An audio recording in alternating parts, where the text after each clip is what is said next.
আমাদের election commission of ইন্ডিয়ার যে মোটো বা অবজেক্টিভস আছে, 6টা অবজেক্টিভস, সেটা আমরা ফুলফিল করব।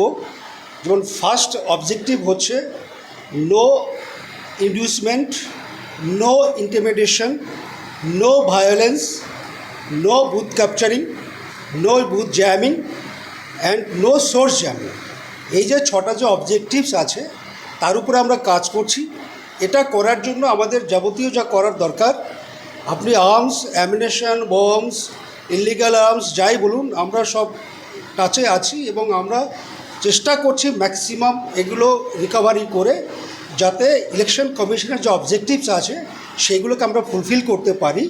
এবং সেই উদ্দেশ্যে আমরা বিভিন্ন থানা ভিজিট করে ডাউনওয়ার্ডস ওসি, আইসি, সাব ইন্সপেক্টর, এএসআই, হোমগার্ডস সবাইকে আমরা অ্যাওয়্যার করছি রিগার্ডিং দিস 6 অবজেক্টিভস, যাতে আমরা এই অবজেক্টিভসগুলো ফুলফিল করতে পারি ফর ফ্রি ফেয়ার ইলেকশন।